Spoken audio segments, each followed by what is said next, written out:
جماعة، أنا جالي كومنت هيخليني أحكي لكم القصة دي. أنا مرة كنت في شغل جديد، وبعدين كنت في الأسانسير وقابلت واحد. اتعرفت عليه في الشغل وكده. أول ما عرفت بيه أصلا أنا كنت واقف في الأسانسير، وكلنا واقفين بنبص لبعض مستنيين نوصل الدور اللي احنا محتاجين نطلع له. فالراجل بصلي كده وقال لي: Man, I like your shirt. I really love your shirt. It looks so good. فأنا بقيت: ايه ده؟ انت بتقول ايه؟ انا اصلا اول مره اسمع حد يديني كومبلمنت زي ده. ان انت تبقى ماشي في الشارع او قاعد او حد اصلا يبص لك ويبقى راجل زيك ويقول لك: man, I really love your shirt. I like your shirt. انا معجب جدا بالشيرت او بالقميص اللي انت لابسه، وعجبني جدا. انا بالنسبه لي انا اصلا اتذهلت، لان انا القميص ده في نفس اليوم ده كنت انا سالفه عشان اروح بيه الشغل، وكان لونه اصفر فاقع شويه كده. فلما بص فقال لي: man, I really love your shirt. I like your shirt. فانا كنت اصلا mind blowing، يعني mind blown. انا حرفيا ما كنتش عارف اتكلم. فطبعا انا بصيت له وقلت له: you really like it? thank you. thanks man. فيا جماعه، والله والله والله، جبر الخواطر حاجه كبيره قوي قوي قوي. واللي خلاني بعمل الفيديو ده، على قد ما هو تافه، بس انا كنت قاعد بتفرج على فيلم. كان فيلم من 2025. المهم هو فيلم كويس يعني. سبحان الله، الفيلم برضه بيتكلم عن جبر الخواطر بس بشكل تاني. كان فيلم اجنبي. فطبعا الفيلم خلص بعد كده وانا قاعد، فجات لي نوتيفيكيشن ان في حد عمل كومنت على اليوتيوب شانل عندي. الكومنت ده خلاني انا حرفيا كنت يعني شوية كده وهدمع. ليه؟ لان مش كتير من الناس بيبقوا نضاف قوي من جوه ان هم يقولوا حاجة جميلة للناس التانية. الناس دي بتبقى حاجة من الاتنين: يا اما واحد مر بمشكلة في حياته او مش لاقي تقدير او مش لاقي حب، فهو بيمشي ضد المثل اللي بيقول فاقد الشيء لا يعطيه. بالعكس، فاقد الشيء احيانا بيبقى من اكتر الناس اللي بيعطي هذا الشيء اللي هو فقده. ف ف يعني ان يجيلي كومنت زي ده هو حرفيا المعنى الاوريجينال لجبر الخواطر. الكومنت ده جالي من اخويا وحبيبي وانا بشكرك جدا. يا مهند. مهند بيقول لي ايه؟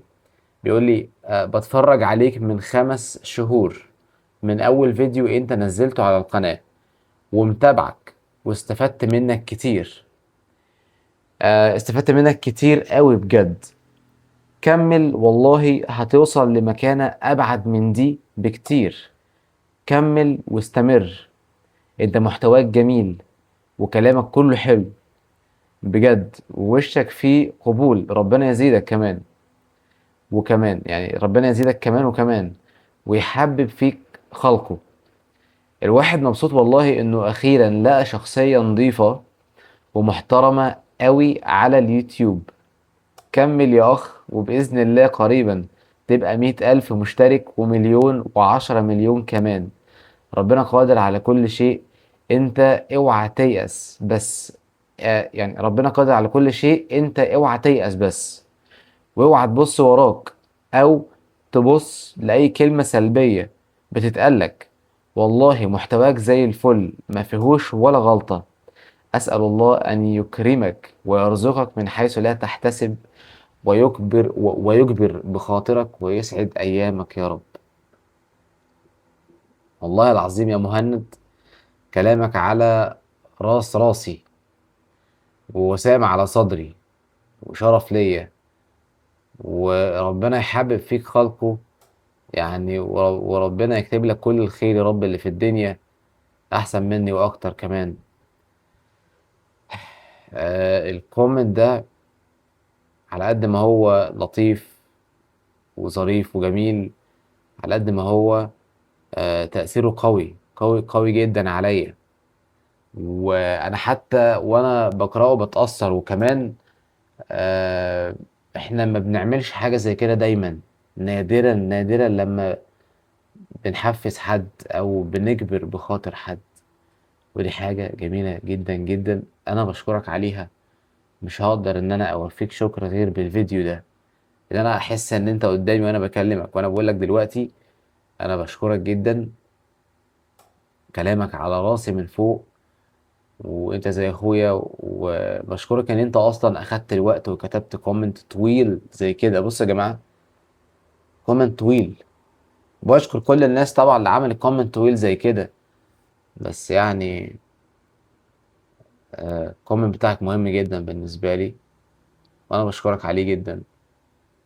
وبإذن الله هدعي لك النهاردة في قيام الليل ان ربنا يوفقك ويكتب لك كل الخير، ويحبب فيك خلقه زي ما انت بتشجع الناس وماشي في الارض بتجبر بخاطر الناس.